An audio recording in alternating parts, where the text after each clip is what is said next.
Hey guys, Philosopher here, and today I have my guide and analysis for the Famine event, which is starting soon. This is based on the play testing that I've done on the test server. So I used the characters that are provided by the devs, which are 7 yellow, 4 red, all blue ISO 3 with all the T4s. I ran through the event multiple times. I did it at difficulty 7 with a ton of Scourges. I did it at difficulty 8 with no Scourges. And then I did it at difficulty 8 with a whole bunch of Scourges. And so that's what my analysis is based on. And I'll tell you sort of the things that I know for sure and the things I don't based on the testing that I have done.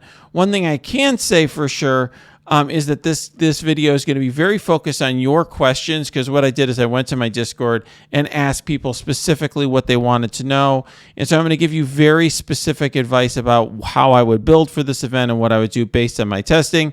It's always safer to wait for how people are, doing on the live servers, because your own roster is going to be different and you could get some direct feedback from people. But I think I know enough to give you some recommendations now.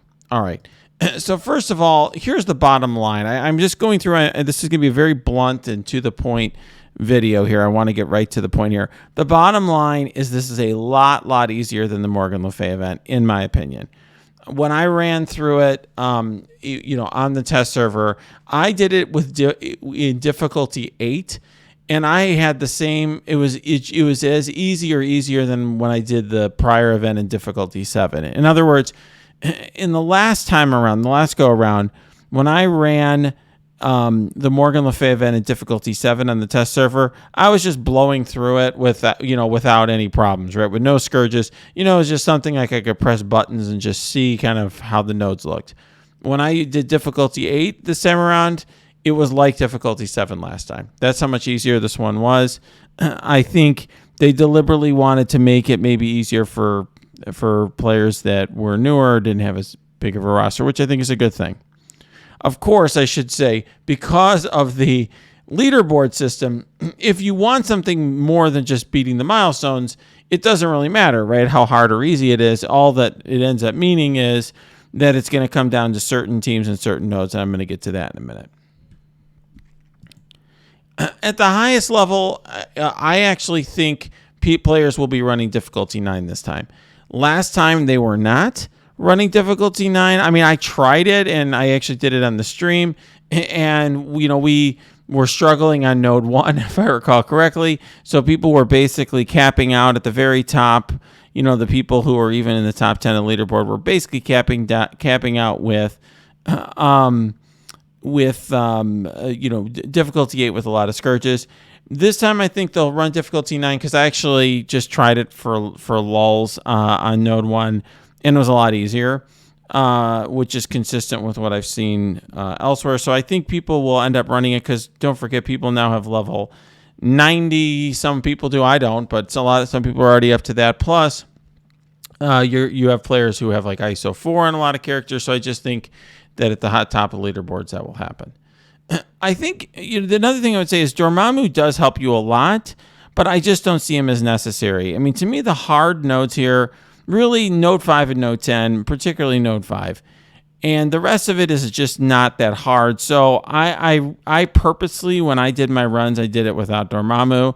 I just had fun and did a couple attempts with Dormammu just to see how much easier he makes it. And of course, he makes it a lot easier, but I deliberately did my runs without Dormammu so that I could answer this question definitively, since people were asking me, like when I asked in my Discord, that was something that people cared about. So I actually went and did full runs without Dormammu. That wasn't a problem.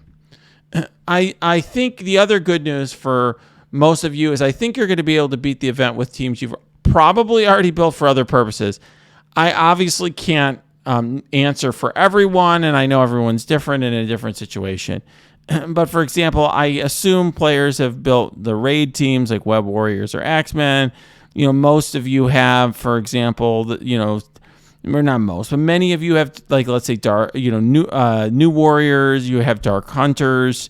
Maybe at some level for the last Scourge.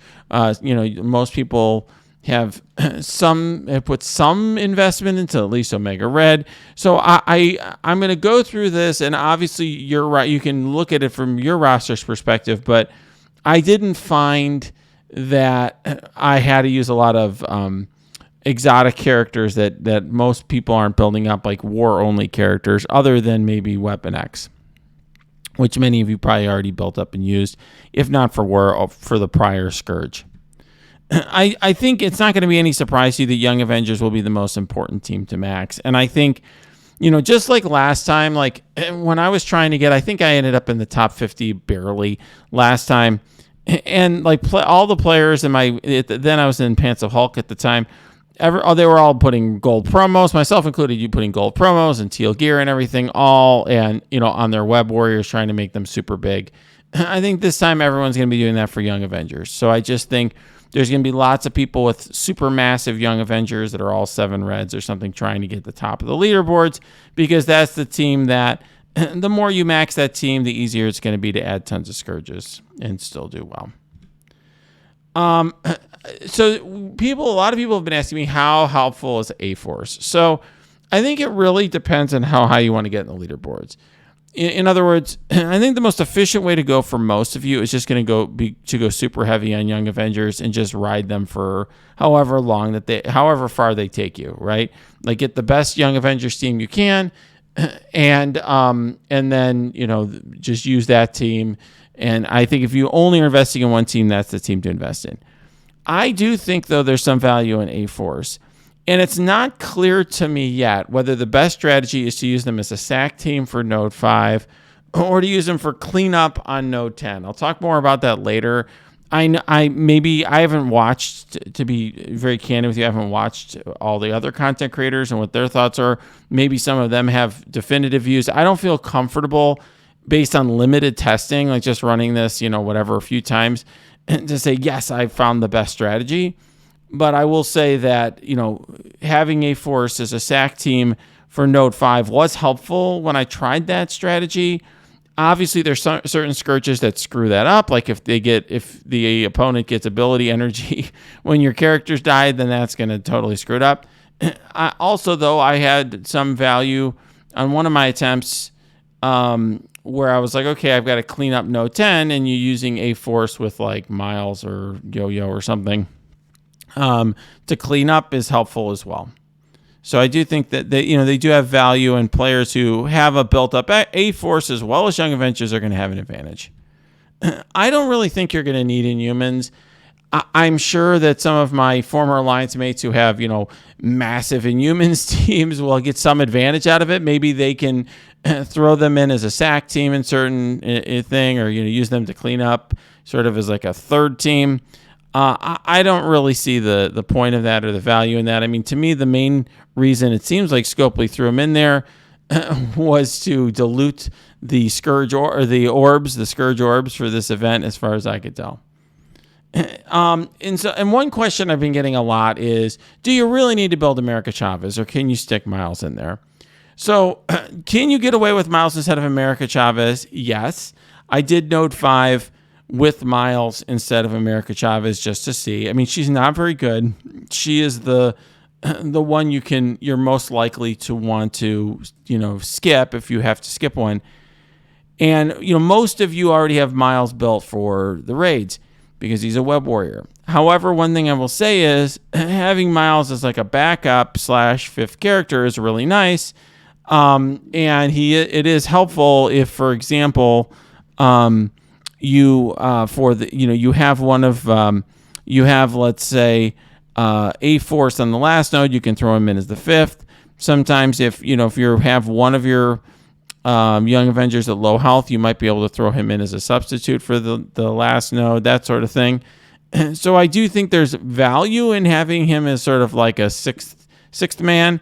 But I think you got to do what you got to do. And if you just don't have that mystic gear, which most people don't, to build up America Chavez, I think it's totally understandable for you to, skip her and just use Miles. It did work when I tried it on Node 5.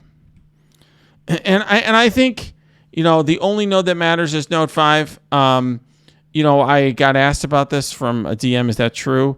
I think it's basically it's sort of going to be the one that ultimately decides where you are on the leaderboard for people above a certain level. In other words, if you were like a mid-game player who was watching this and you're like, oh man, Philosopher, I don't have a very wide roster. Well, then for you, for sure, you're getting through, and we're going to talk about how to plan the teams for each node. That's going to be important. But like, if you're somebody who's trying to get a 6-star, rogue or higher, if you're more in the end game player, it's going to probably come down to node 5. I'll explain that later. I didn't find node 10 nearly to be as difficult. All right. In my opinion, the most important character in the event is Squirrel Girl. I'm happy because I had happened to pull a 7 red star on her when she was not very good, but she's really important, and I think she's the character. If you have extra gear and level 4 ISO and all that stuff, and you want to just blow it to get better in this event, you probably could do a lot worse than just building up your Squirrel Girl and making her huge. And the reason that she's so important is because of these 2 abilities here. So the one at the top is her special with the T4, and you'll want the T4. She heals all Young Avenger allies that are under 50% health for 15% of the max health for this character's max health, and then heals all allies for an additional 15% of the character's max health. She is the 17th highest health in the game, so it's a massive heal. It's 30% for characters under 50% health, and then 15% for the rest. And then with the T4, clears all negative effects from all allies. Very, very powerful. This is a 3-turn cooldown, so she can use it a lot. And then the other key thing about her, you also need the T4 on her passive. And by the way, I am going to put below my infographic for the Young Avengers. I really suggest you take a look at it. It's pretty similar. I mean, there was more focused on more defense, but really everything holds, including even the ISO choices, pretty much hold there. In other words, I think I suggested having Skirmisher on all of the characters. Skirmisher on Miss Marvel, and then having Stryker on all the rest. I suggested that in the infographic. I still think that's the right strategy. I used healer on my Squirrel Girl just because I always had her as healer before the Young Avengers team came out. The full team was created. I may switch her for Skirmisher for this event, to Stryker for this event. I do think that's most likely the best ISO setup. And the T4 list there is, I think, pretty accurate as well. So that's in the comments section here. I have that. It's also, you can always find that on my Discord as well. But the reason this passive is so powerful is, if you could see, it's got what I'll call out-of-turn healing, where instead of waiting for a turn, whenever a Young Avenger ally drops below 75%, 50% health, 25% health, she's just going to be doing stuff, checking out deflex, death proofs, defense up, etc. She does that even when it's not her turn. So she basically just takes a ton of turns. Since there's a lot of damage coming out in nodes 5 and 10, she ends up taking tons of turn. And, at the 50% health mark, she gets 30% speed bar. So she ends up getting a lot of speed bar in addition to taking all of these out of turn actions. So just very, very powerful character. The bigger she is, the more survivable she is, the bigger her heals are. It generates a lot of good things for your team. So I just think she's going to be a focus for upgrading. Once again, Scopely is basically forcing us to upgrade a certain character to get by. It is what it is. All right, let's talk about strategies here. You can tell I've been very bottom line oriented. And this is just sort of what I think you should do or consider doing. One thing that I would suggest doing as a strategy is just do a quick run without Scourges. And that's going to allow you to unlock Rogue at a low level, right? Just from the milestones. Then you can use her on the mutant nodes. Do you need her on the mutant nodes? No. I'm going to get, go through the teams you need there, but particularly for those of you with narrow rosters, I think it's nice. And I do think she does help with the second mutant node. More on that later. Obviously, all the strategies from last time hold. And one of those important strategies is, of course, prepping cooldowns on prior nodes.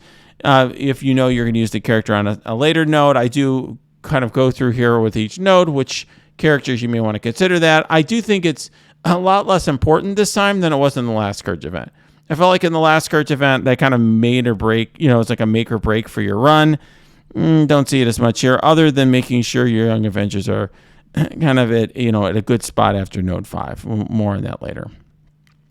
I do think you're going to want to plan out which characters you'll need for each node, and this is important just to make sure that you aren't having a character die early that you're going to need later on. There's no healing in the Scourge system, so you want to make sure that you have your characters available. That said, I think for most of you, even if you have a fairly narrow roster, I think we can come up with a list of characters that'll get you through this entire game mode. All right, so here's my big takeaways based on what I've learned so far in my testing. First of all, if you have a narrow roster, you're going to want to plan out your teams for each node carefully. In fact, what I would recommend doing is actually going through, doing like a run on a lower difficulty without any Scourges and just seeing if you have a roster that can get through. If you're a mid-game player or if you're a free-to-play player who has limited resources, to me, the general strategy here is going to be make sure you kind of have the teams to get through the other nodes, which is not as hard. Like, that's the easy part. Once you feel comfortable, you're like, okay, I can kind of do this at, I'm not having any problems with the other nodes at difficulty, 8 or whatever it ends up being, with these few Scourges on it. Then I would start working on adding other Scourges. You're going to face a roadblock at difficulty 5. At least that's what happened for me. I did runs where I'm like, all these Scourges I'm throwing on here aren't bad, and then I'd go through it, and suddenly I'd run into a wall on node 5, and then that's where you can decide to put your Young Avengers resources. So for everybody who's been following my advice, I've told you to hoard, right? So you've got a hoard of gear, hopefully a hoard of resources, training mats, whatever. For your young, this is where you're going to benefit from it. So my thought process is for players who've kind of hoarded up and they're trying to be very careful, what you do is you make sure you kind of have the team for the other nodes, which is the easier part. We'll talk about that in a minute. And then you try to use the resource you have to max out the Young Avengers. If your goal is to get Rogue as big as possible, obviously if you're free to play or you're a newer player, that may not be your goal. You may say, well, I got to balance this with, getting more stars on Morgan Le Fay next time or prepping for future teams for the next Horseman. And it's obviously it's a treadmill and so on. But I'm just talking about maximizing Rogue. For that purpose, obviously maxing out your Young Avengers will be helpful. I think for most players, ignoring A-Force will probably be the right move. And when I say that, I'm just mindful of the fact that I've learned through content creation that, most players, are really tight on resources right now. So for most of you, just probably don't have the resources to go hard on A-Force. And so I think, will A-Force having that second team be an advantage for players that have it? Sure. But for most of you, I don't think it's going to be the right move. I do think that this event in general is going to be less grindy than the Morgan Le Fay event, which I think is absolutely a wonderful thing. And I think a big part of that is simply because, the main team for the last event was Web Warriors. And Web Warriors are a team that basically is going to reward people who have lots of time on their hands to sit around and run the same node over and over and over to see if there's like a lucky set of dodges, because there's so many dodges. And so it was a little bit brutal in that regard, because if you were tight on time, it just drove you nuts. In fact, one of my closest friends in the game just quit the first time he started running the Scourge. The last time he's just like, just forget it. He just was not interested in that, which I totally understand. This I don't think will be as bad, because it just didn't feel as bad rerunning the Young Avengers, because there is some RNG, and I'm going to talk about where the RNG points are, but it wasn't nearly as grindy, in my opinion. And I think the fact that the difficulty was easier overall for the, other than nodes 5 and 10, made it so that you basically were just focusing on those nodes, and the rest of it was, much easier to get through. And then, like I said, if you want a big, and I kind of alluded to this earlier, if you want a big Rogue, you're going to have to overinvest and create an extremely large Young Avenger team. I actually, feel bad for a lot of folks who are in, Platinum 2, who now are going to be, facing on war defense, these massive teams that, everyone's creating just for this one event. It is what it is. It's sort of a byproduct of the way Scopely's doing this. Ordinarily, most of you would not be investing hard in a war defense team. But now this kind of, I think, is the smart thing to do. If you want to have large rogue, 6 stars or higher probably. All right, let's go through specific nodes. I'm going to just walk through them now and talk about what strategies I saw based on my runs. I really thought the first node was an easy win for the Web Warriors. Wasn't really a challenge at all for them, which is great because I basically was trying to use characters that I felt like most people had built up. And that was one that, most of you probably have bigger than what I was using on the test server. And it felt pretty easy with the test server characters at character 15 and so on. The second node I thought was clearly designed to be tougher for Web Warriors. Tried it with multiple difficulties and different scourges, and the Web Warriors seemed to get rolled. I didn't spend enough time to really figure out why, but they always just didn't do very well. And so I think that was deliberately designed to make it so that you didn't have this easy situation where you could ignore city characters, because if you had the team that you really needed from the first Scourge, you just use it on the second Scourge. So I think they purposely designed it that way. So what I used was this team: Cloak, Dagger, Shang-Chi, Morbius, and Ghost Rider. I deliberately used that team because I thought those are characters that many of you have already built up. Cloak and Dagger, obviously, you need them for the Mystic raids. Shang-Chi, many of you are always trying to convince me that he's super awesome to build, and he is very good. A lot of people built him for skill raid section. And then Morbius and Ghost Rider, I feel like a lot of people at least put resources into that team for the Morgan Le Fay event. Maybe you didn't. There's other options, obviously, in City. And one of them is, for example, Squirrel Girl. I mean, frankly, the Young Avengers are mostly City characters. And so there's a number of choices that you could use if you want to use your Young Avengers. I'd be very wary of doing it because, I would personally want to make sure that my Young Avengers were at 100% health for the really hard node. But, I had somebody ask me on my Discord, and I think it's a fair question. If I'm pouring a lot of resources into Squirrel Girl, could I just throw her in? And I don't see why not. Particularly since she is, a easy to farm character for any player really. You'll have her at 7 stars, and so I think she could potentially carry a team a little bit, but you need to keep her at 100% health. You're going to want her to be very healthy going into node 5, which is much harder. On node 2, you can use symbiotes to work because there's a Hela on that node. So basically, there's a Hela there with Greg, and you could just keep killing that over and over, and the symbiotes get speed bar whenever the Greg gets into low health. And so that works, but when you put a lot of Scourges, the symbiotes don't perform well, so that's the problem. Like, they just start getting overwhelmed by the Scourges. Alternatively, I just think Cloak and Dagger was easier. I had a lot. I did try some other combos around Cloak and Dagger. I think the one I listed was a very good one. Cloak and Dagger really seemed important to me for like all the blinds and so on. And also just the AoE damage.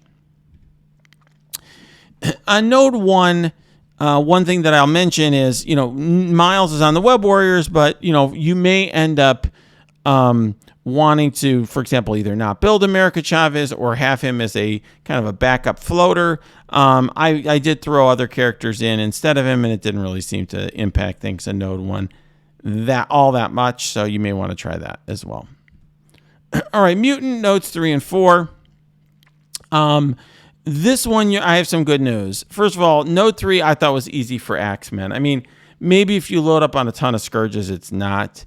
The Axemen are definitely getting kind of like old, power crept a little bit, long in the tooth, whatever you want to call it.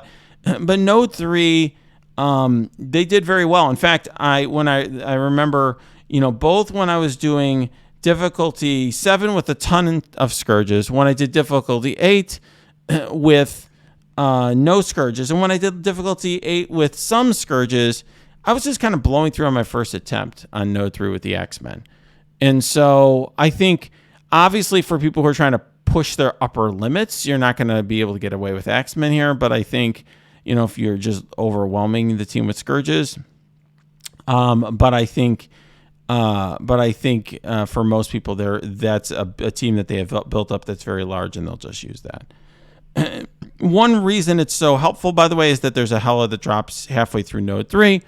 And so once the Hela drops, you can just kill Greg repeatedly and get infinite speed bar, because the team gets 250 speed bar, 25% speed bar from Jubilee's passive whenever an enemy dies. And so what you could do is there's no timer in Scourge. You can just kill the Greg repeatedly until your characters are just filled with speed bar, and then the entire rest of the node is trivial. It also means that you can start the next node with full cooldowns and health, although in a moment I'll explain, they're not that great on node 4. And that's the unfortunate, there you go. That's the unfortunate news. The X-Men, I tried multiple times to see if I could get it to work, because I'm sure there's some players who have very limited rosters, and that would be an awesome thing. I'm sure it can work at some difficulty. If you gear it by a lot, you have massive X-Men trying to do a lower difficulty, but it just didn't work when I was trying it. Weapon X, though, did. And so, if you have a Weapon X team, I found that you were able to I had no trouble keeping Omega Red at 100% health and having him available for the villain nodes. I also think he's really good in the villain nodes, but, you could maybe get away without him.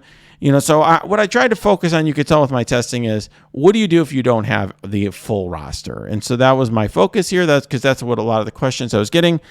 And so I think that I just think getting away with using Weapon X here did work. And I think that's a very reasonable solution that will work for most players if they have Weapon X built, which many of them do, either for the Morgan Le Fay event or for War. I did try Unlimited X-Men on Node 4 as well. Now, I will say the rogue that I had was also 7 yellow, 4 red, so obviously that skewed things a bit. But, the Unlimited X-Men just blew through Node 4.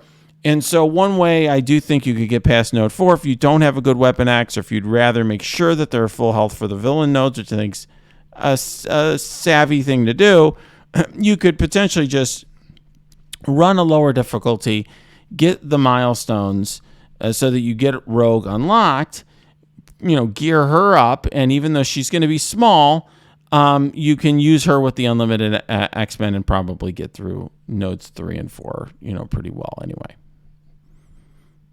And then, I did try X Factor. That's another option. Now, I don't know how big some of you will have your X Factor, but I happen to have them large on my thing. So if you do happen to have a large X Factor, I think that's going to also work pretty well. All right, let's talk about Node 5. And let me just say here, Young Avengers, I think, are the best team by a good margin. And, part of the reason that they're so good is because of what I have down here. This passive ability of Squirrel Girl, she got reworked when the Young Avengers got that, those new characters. And she's just constantly dishing out stuff to the rest of the team, even when it's not her turn, and she's getting a lot of speed bar. And I think that is the main thing that helps the team a lot. But, so they also have all those assists and so on with Ms. Marvel. But I think, Squirrel Girl's the star of the team. And then I did find that A-Force made for a nice SAC team, although you might need him to double tap the last node, as we discussed earlier. I just didn't do enough testing to really be confident as to what the right strategy is there. But I do think that they are going to be helpful for the people who do have the resources to build them. And then I think of all the nodes, this is the node that you're going to be resetting a lot of times for good RNG, because the initial wave of damage will cripple your team, and you'll need speed bar for Squirrel Girl, and your character's alive and key characters not blinded. And I'm going to show you some footage for a second. I didn't want to do a lot of footage here, but I will do a little bit just to show you. It's footage that I took from the test server. But what I will say is, you're going to want to have a situation where your characters keep getting low and get a lot of speed bar and stuff for Squirrel Girl, and also just having her tossing out, whatever defensive buffs, but then her not dying and the character not dying.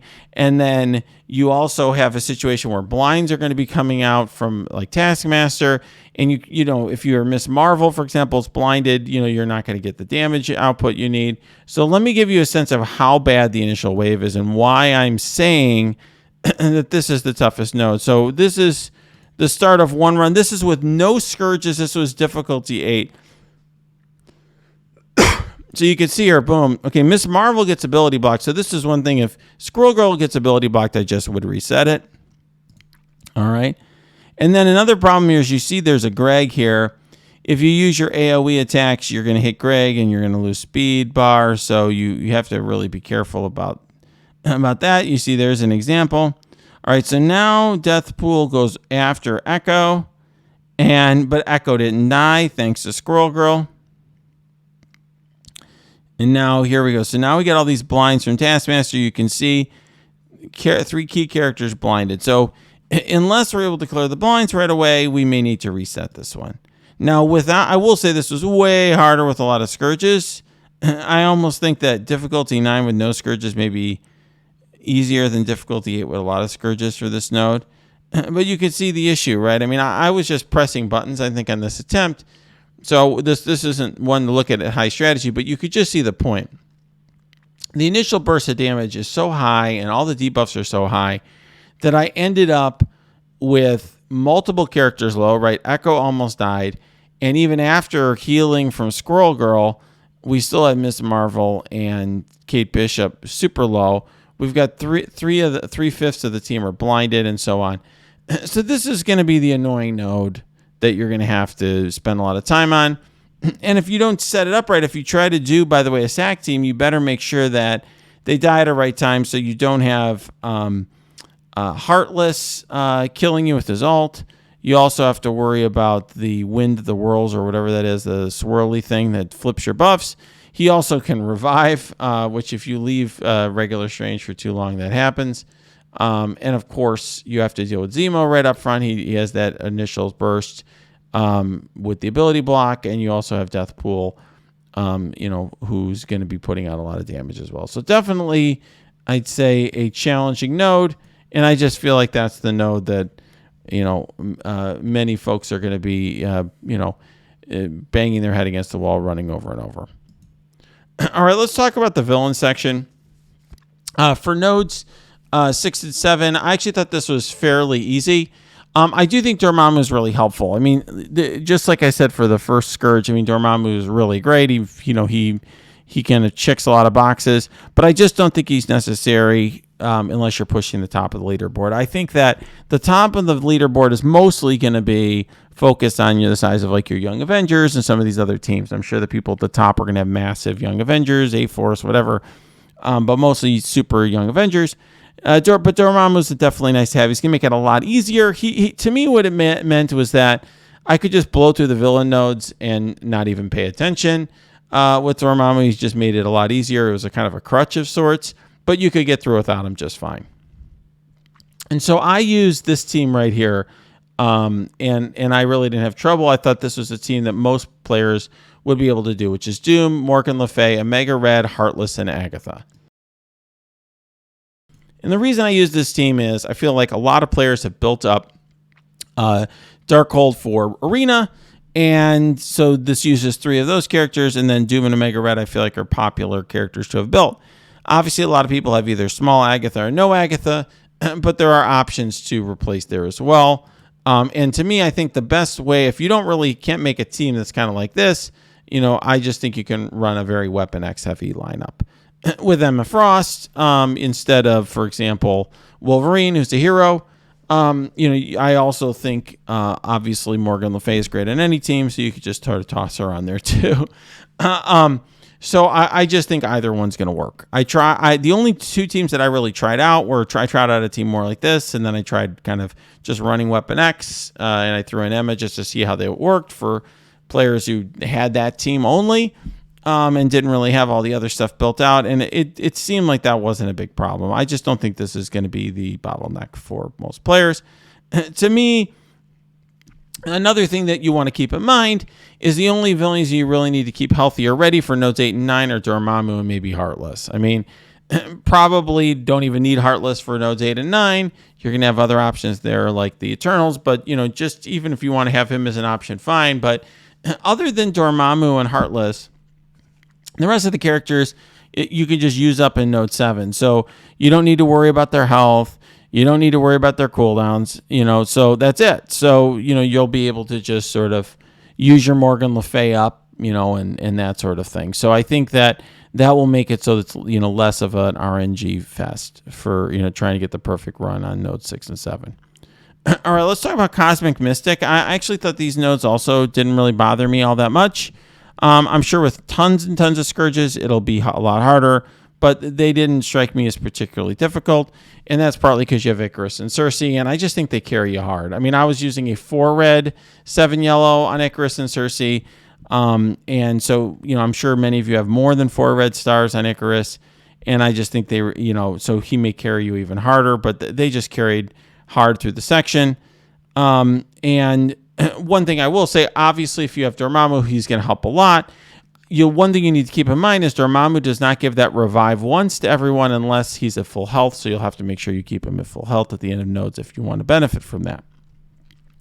I personally ran through the nodes without him because I knew a lot of folks were asking me how you could do it without Dormammu. I don't think he's necessary to get through because I ran the nodes without him. And I think there's just lots of other great choices, and that was part of the reason why. To me, Icarus and Cersei are the core of the team if you don't have Dormammu. Obviously, if you do, he's also part of the core of the team, but then you have these choices like Deathpool, Silver Surfer, Heartless. Mighty Thor I tried because they had her at Gear Tier 15. I doubt most of you have her built and have her with a lot of stars, but she actually performed pretty well when I used her too.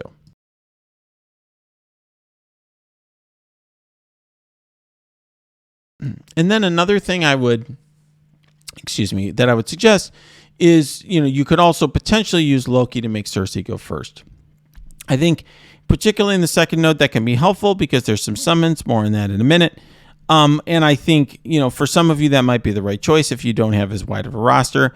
I personally liked having kind of a beefier team. I think Loki, it can be a little squishy, and he's kind of a one-trick pony. You're basically using him for his passive, but I could totally see him being used by a lot of folks, particularly just for one node to make it easier to get to that double tap that you want from the Icarus ult. And then I think a great strategy on node 9 is there's Kingpin, who has summons where he summons those bodyguards. Maria Hill summons those little troopers, and then you can basically get multiple damage from Icarus. So what I found myself doing was trying to keep summons alive so that this way, and get the death proof off the troopers so that this way when Icarus is ready to ult, I'd get 2 waves and it would just clean up the entire wave of enemies. Even with just 4 reds, they were, easily doing that. All right, let's talk about node 10. This is the last node, and this is the node where you can use Young Avengers, A-Force, and Inhumans. So as a starting point, I did not think this node was as hard as node 5 overall. And part of the reason for that is it was more about sort of sustainability through a long, set of attacks and a lot of characters that had some sustain rather than like this upfront RNG. What made node 5 frustrating is just like all that stuff gets thrown at you. You kind of saw it where it's like you're overwhelmed with damage and debuffs and stuff. Node 10's not like that, and so you have a chance to get comfortable and try to get some measure of control over the characters. There is some RNG in this node, particularly whether Valkyrie revives. So to me, the RNG on this node is basically going to be on this ability right here, which most of us don't know well because we haven't unlocked her yet. But the bottom line is whenever she or a hero Asgardian ally dies, 50% chance to do all of this stuff, okay? Which is, something that you don't want to have happen. So basically, you basically are, when I say revives, I should say, what I mean is not necessarily that she's reviving. I guess I should say hit this, whatever she gets, and whatever you want to call it, gets the bonus here. So if she gets this bonus, it's bad. And so, what can end up happening is she gets it, and then you have to rerun it for the other 50% chance. If you don't kill her right away, then you basically are taking a chance every time you kill a hero Asgardian that you may end up losing your run because you're going to want to rerun it to make sure you don't have the bad RNG. Okay? So to me, that's just, that's, like I said, there's a lot more RNG for 5 because you got to make sure Squirrel Girl's getting speed bar and she's not dying, and the other ones get low, but they don't die and they aren't blinded. Here, this was the main RNG I could I could discern based on the limited attempts that I did on Node 10. Did less attempts on Node 10 than Node 5. Now, I did use A-Force plus Miles and or Yo-Yo to clean up on certain attempts. I just basically did it to try. Like, I got to a spot where I had blown through most of the node with Young Avengers, and I'm like, okay, I'll let them all die out here, like when I had a bad attempt. And I'm like, let's just see if A-Force can clean up. And, Miles was okay. Yo-Yo was okay, is the 5th, and they did clean up fine. So that may end up being a strategy, and I'm just not 100% sure yet what the right way to go is. I suspect people are going to end up building massive Young Avengers, and they'll be cautious, and they won't use the A-Force as a SAC team, quote, just in case, and then they'll end up doing this. But it may be that using them as a SAC team is better. I'm not 100% sure yet. I do think, though, it's really helpful to have your Young Avengers at full health and cooldowns for this node. So, I mean, to me, the main goal coming out of Node 5 is to have your Young Avengers as close to perfect as possible. Will it be necessary? I can't tell you that. I mean, it depends too much on the size of your Young Avengers and A-Force and, what's difficulty and Scourges you're running. But I think, one thing you'll have under your control is just how good of a shape your Young Avengers are in. And then, in terms of the strategy for this node, there's just an Icarus you need to get down really early. He's obviously a huge threat. And then I would focus on the Valkyrie, which, because of that 50% thing that we talked about earlier, unless you're just feeling really lucky. That's sort of my take. And then taunt removal is also an issue in this node, something you're going to have to plan for or around. If you set up your ISO the way I suggested for Young Avengers, they're only going to have one skirmisher, so you're not going to be able to just rely on skirmisher removing those buffs, and you'll have to deal with that somehow. That was really the only other main issue that I really saw with this node. Overall, guys, I think that this Scourge is going to be better than the last one. I think that this is they've had more experience with the leaderboard BS, so presumably they'll do better there, although who knows with Scopely. I do think they made it easier, which is, it doesn't change the reward thing. In other words, because the easier it is, it just means the more people are going to be building a massive Young Avengers and rerunning it a bazillion times for perfect RNG and all that. But I do think that that makes it easier. It's just less frustrating for players who just want to hit certain levels or thresholds. And I do think that if you have a narrow roster, you can find ways to make this work in a reasonable way for you so that it's not overly frustrating. You don't have to build stuff that you otherwise wouldn't want to build. But I think we're all going to be building some teams larger than we would have otherwise liked, in that one team in particular being Young Avengers. All right, guys, if you like this video, smash that like button, subscribe to this channel.